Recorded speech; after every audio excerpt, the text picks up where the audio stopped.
আর তার বন্ধুদের পাগলামি দেখে মুখ টিপে হাসলো আড়ালে। টেবিলে বসে বন্ধু আড্ডায় মশগুল হলো, আর জাওয়াত হলো নীরব দর্শক। ওদিকে রেস্টুরেন্টের বাইরে দুই পান্ডার ভেতরের কার্যকলাপে আক্কেল গুরুম অবস্থা। দুই পান্ডা কৌতূহলের বর্ষবর্তী হয়ে জাওয়াদের পিছু নিতে নিতে এই পর্যন্ত এসে হাজির হয়েছে। সাদাব আর নিবিড় একে অপরের দিকে একবার তাকাচ্ছে তো পুনরায় রেস্টুরেন্টের ভেতরে তাকাচ্ছে। দুই পান্ডা জাওয়াদের পিছু করতে করতে যে নিজের বাপের বন্ধুর রেস্টুরেন্টে এসে এমন কিছু সাক্ষী হবে দুজনের কল্পনায়ও ছিল না। সাদাবের প্রথম থেকেই জাওয়াদকে চেনা চেনা লাগছিল, কিন্তু বহু বছর আগের চেহারা কি আর মনে থাকে নাকি এত? সে আজ একটা প্রশ্ন পড়লে কাল ভুলে যায়। আর তো মানুষের চেহারা। বন্ধুদের আড্ডার মাঝে হঠাৎ নিস্তব্ধর চোখ জোড়া বিঁধল রেস্টুরেন্টের দরজার কাজ গলিয়ে বাহিরে। দুই পান্ডাকে একত্রে দাঁড়িয়ে থাকতে দেখে ভ্রু কুঁচকাল।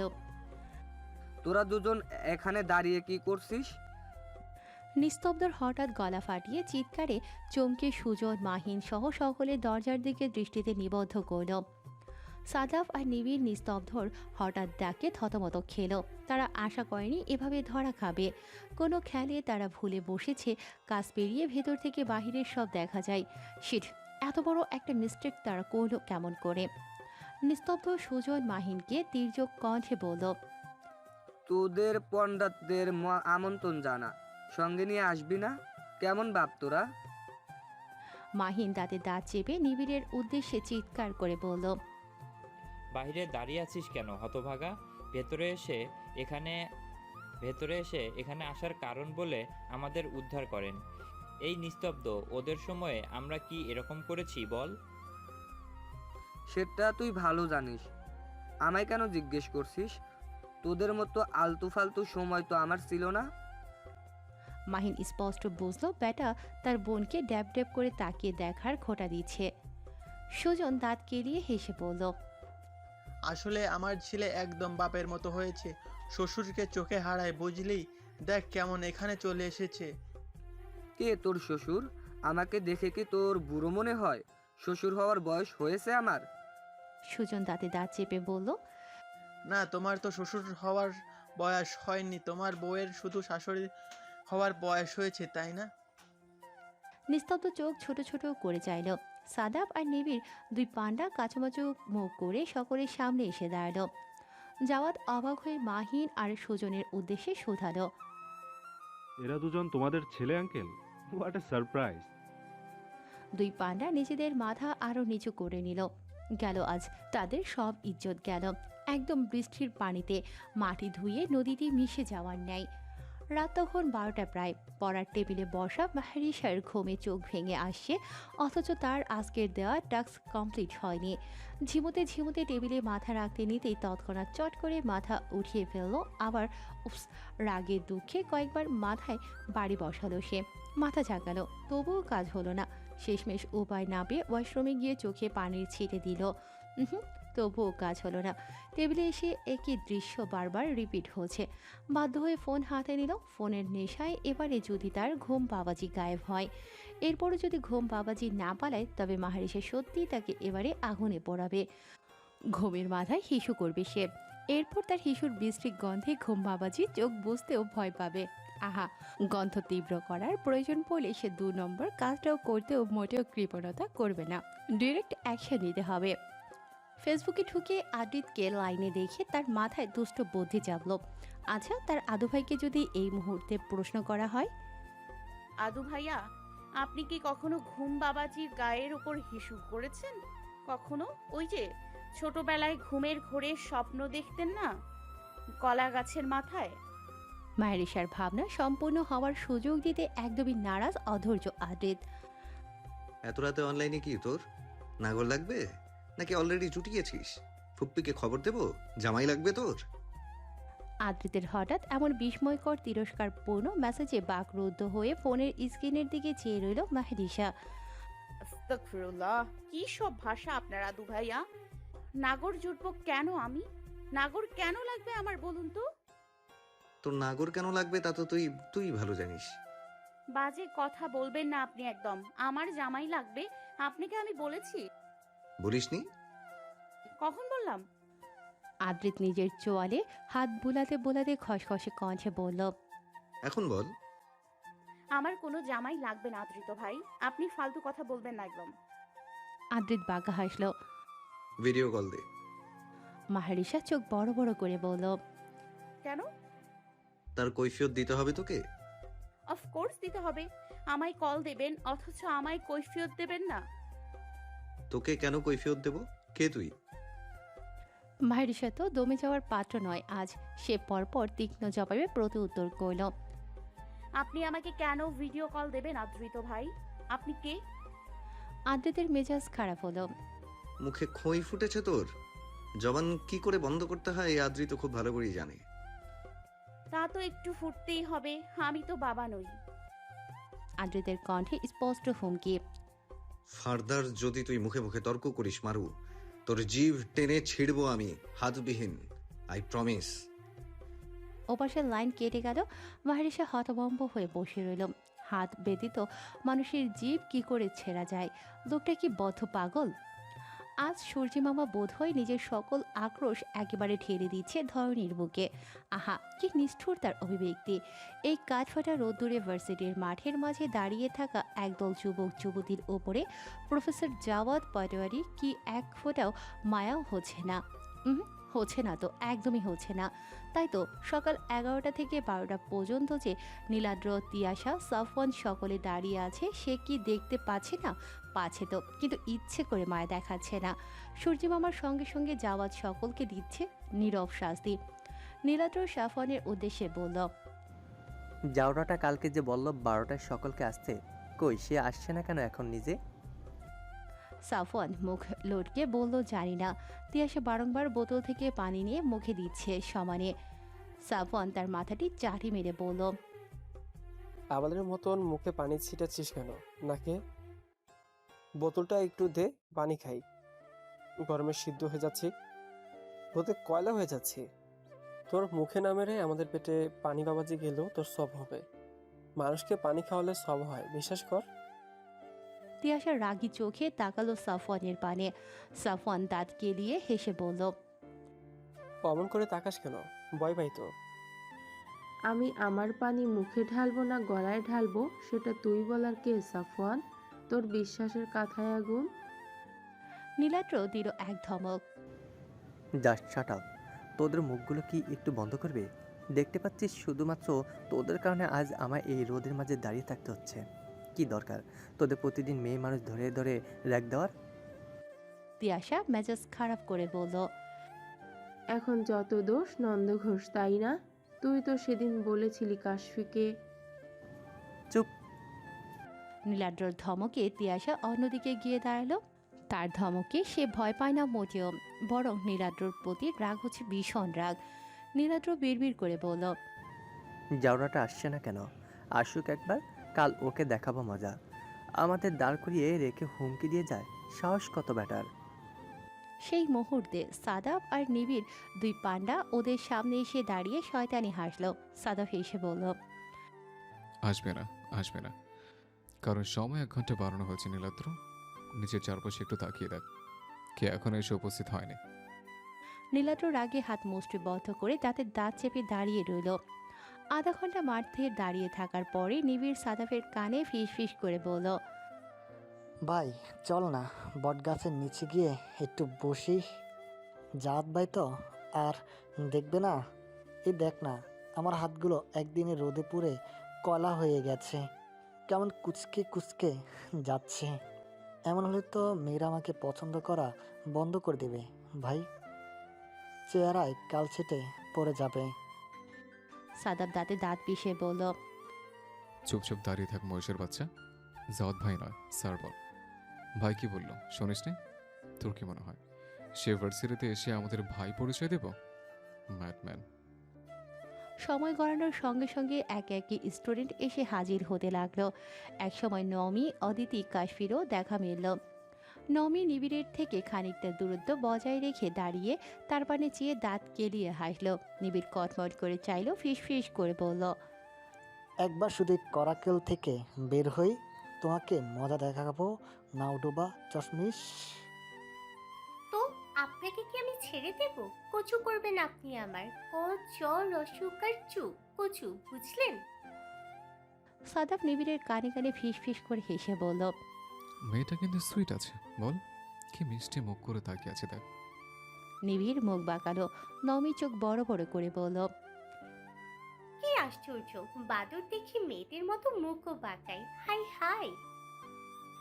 নিবিড়ের ইচ্ছে হলো এই মুহূর্তে নাওডুবা চাশমিশের গালে একটা থাপ্পড় বসাতে। কত বড় সাহস, তাকে বলে কিনা বাদর। কাশফি নীলাদ্রর রোদে পোড়া চেহারা অবলোকন করে মুখ টিপে হাসল। নীলাদ্র চোখ ছোট ছোট করে এক পলক কাশফির পানে চাইল, তো আরেকবার অদিতির পানে। সকল স্টুডেন্টের চোখ আজ ভার্সিটিতে রাজত্ব করা দুই দলের পানে নিবদ্ধ। কেউ ওদের করুণ মুখ অবলোকন করে হাসছে, ঠিক নৌমি কিংবা অদিতি কাশফির নেয়। কেউ বা দুঃখ পাচ্ছে নিজেদের ক্রাশদের করুণ মুখ অবলোকন করে। জাওয়াদ সহ সকল প্রফেসর এসে হাজির হলো সঠিক টাইমে। তখন সূর্য মামা ঠিক মাথার উপরে। জাওয়াদ এসে উচ্চ কণ্ঠে ঘোষণা দিল, আজ থেকে ভার্সিটিতে কোনো রকমের র্যাগিং কার্যক্রম থাকবে না। অ্যাজ এ প্রফেসর আমি করছি এই নিয়ম সকলের অনুমতিতে। কেউ কথার অবাধ্য হলে এর মাসুল তাকে দিতে হবে চরম মূল্যে। কেউ এসব ফাঁকা আওয়াজ ভেবে পাওয়ার খাটানোর চেষ্টা করলে তাকে কঠোর শাস্তি প্রদান করা হবে। আই রিপিট, ডিয়ার স্টুডেন্ট, কেউ তোমাদের হ্যারাস করার চেষ্টা করলে তৎক্ষণাৎ আমায় জানাবে, অথরিটিকে জানাবে। অন্যরা যথাযথ ব্যবস্থা নেব। প্রফেসর শোয়েব, লিস্টের কাগজটা আমায় দিন। প্রফেসর শোয়েফ কিছু উল্লিখিত নামসহ কাগজটি জাওয়াদের হাতে দিল। জাওয়াদ উচ্চ কণ্ঠে বলতে লাগলো একে একে সকলের নাম। তার কণ্ঠে তেজস্বী আদেশ, নীলাদ্র, তিয়াশা, সাদাব, নিস্তব্ধতা, সাফওয়ান, অদিতি, কাশফি, নাওমি, নিবিড়। সকলে আগামীকাল নিজেদের গার্ডিয়ানের সঙ্গে করে নিয়ে আসবে at any cost. Understand? Jawad ওদের উত্তর শোনার অপেক্ষা করল না, হনহন করে হেঁটে চলে গেল নিজ গন্তব্যে। নিবিড় বিড়বিড় করে বলল, দিল 12টা বাজিয়ে দিল, আমাদের হ্যাপি লাইফের 13টা বাজিয়ে দিল। শিট শিট ও শিট। রাত তখন 9টা কিংবা 10টা। নীলাদ্রর ঠিক খেয়াল নেই। কষ্ট করে হাতের ঘড়িটার দিকে চাইতেও তার ইচ্ছে করছে না। কি দরকার এত কষ্ট করার? টাইম না জানলে কি ক্ষতি হবে তার? কিছুই না, সময় তো পার হবেই।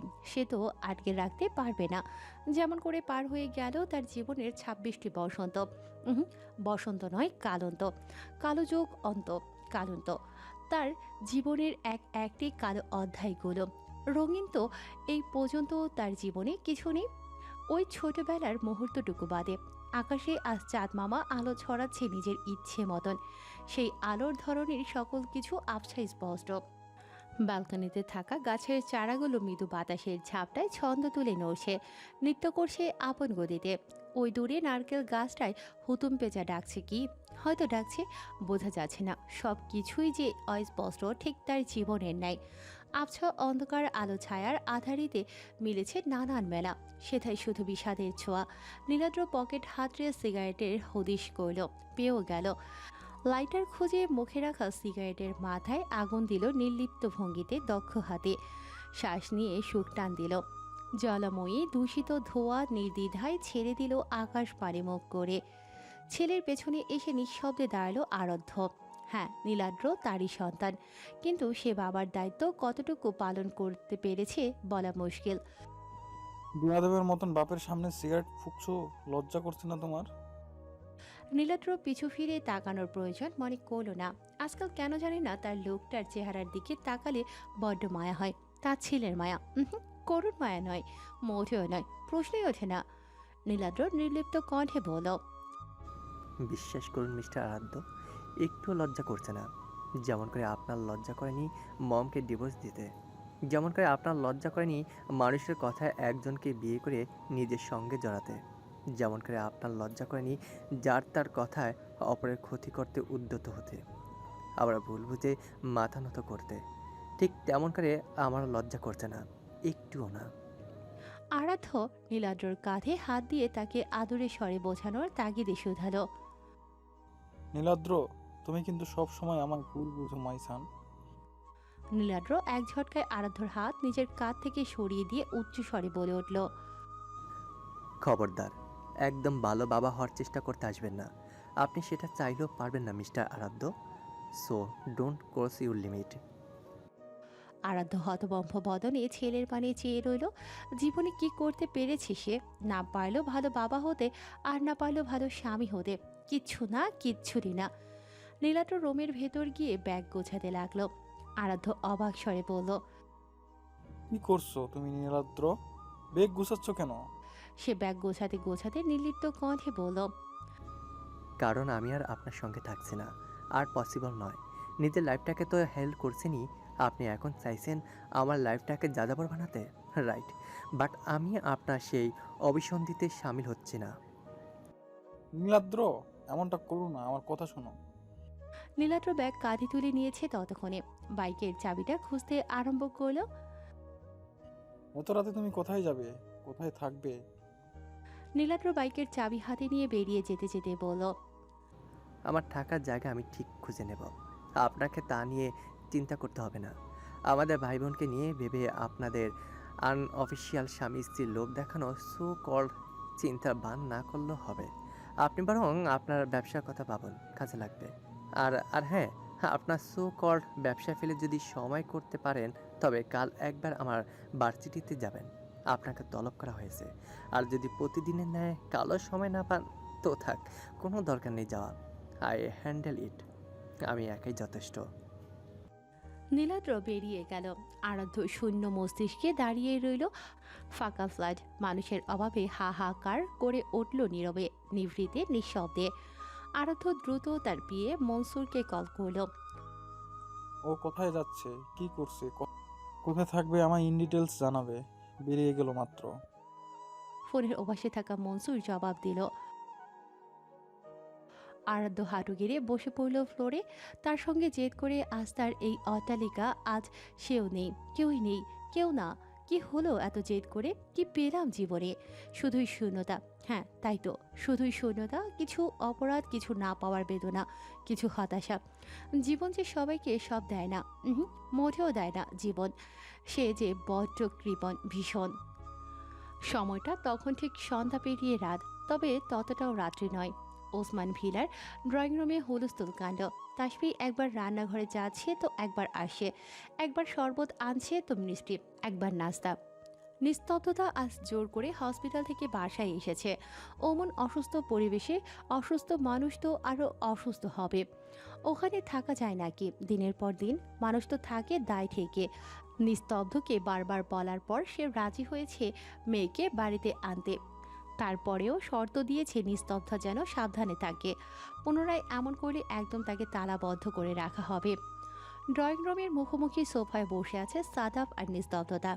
তাদের হুট করে কেন এত রাতে এভাবে বসিয়ে রাখা হয়েছে তারা জানে না। দুজনের মুখেই শত প্রশ্নের সমাহার, কিন্তু উত্তর নিখোঁজ। তাদের চারপাশে ঘিরে বসে আছে সুজন, আশা।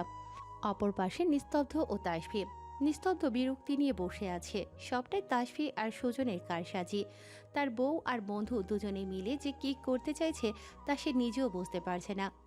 অবশেষে তাসফি সকল কাজ পাশ কাটিয়ে আটঘাট হয়ে বসলো কিছু বলার উদ্দেশ্যে। তার মুখ চোখ দেখে বোঝা যাচ্ছে সে সিরিয়াস কিছু বলবে। কি বলবে? অবশেষে তাসফি সকল কাজ পাশ কাটিয়ে আটঘাট হয়ে বসলো কিছু বলার উদ্দেশ্যে। তার মুখ চোখ দেখে বোঝা যাচ্ছে সে সিরিয়াস কিছু বলবে তা নিশ্চিত। তাসফি আর সুজন দুজনে কিছু ফিসফিস করে বলছে। নিস্তব্ধ কান খাড়া করে তার শুনতে চেষ্টা চালালো, তবে সফল হলো না বোধহয়। তাই তো তার মুখে বিরক্তির আভা স্পষ্ট ফুটে উঠেছে। নিস্তব্ধ বিরক্ত হয়ে উঠে দাঁড়ালো এ পর্যায়ে। তুমি কি কিছু বলবে নাকি রুমে যাব, কোনটা? তাসফি নিস্তব্ধর পারে ভ্রু কুঁচকে যায়। আহা কি তেজ! এই বয়সে এসেও তার ডাক্তার সাহেবের তেজের ঘাটতি নেই। সুজন উঠে এসে নিস্তব্ধর কানে কানে ফিস ফিস করে বলল, আর ইউ জেলাস ভাই? হোয়াট? সুজন নিস্তব্ধকে নিজের পাশে বসিয়ে দিল, বলল, জেলাস হলেও কিছু করার নেই বন্ধু। এই তাসফি, শুরু করো তো। ছেলে মেয়েকে কতক্ষণ বসিয়ে রাখবে? পাকা কথা সারতে হবে তো নাকি? সাদাব নিস্তব্ধতা একে অপরের দিকে আর চোখে চাইল। চোখে চোখ পড়তেই ছিটকে সরিয়ে নিল, যেন বড্ড ভুল কিছু করে ফেলেছে দুজনে। শুনুন ডাক্তার সাহেব, মেয়ের পক্ষ থেকে আমি, শাশুড়ি মা, আর ছেলের পক্ষ থেকে সুজন, আমরা ঠিক করেছি এবারে আমাদের সাদাব আর নীরুর 2 হাত এক করে দেব, বুঝলেন? নিস্তব্ধ রিয়েক্ট করার আগে সাদাব আর নিস্তব্ধতা এক প্রকার আটকে উঠল। অসম্ভব। অসম্ভব। দুজনের মুখে একই বলি। নিস্তব্ধ সহ সুজন তাসফি ছেলেমেয়ের দিকে চোখ ছোট ছোট করে চাইল। তাসফি তীক্ষ্ণ দৃষ্টিতে সাদাবকে জিজ্ঞেস করল,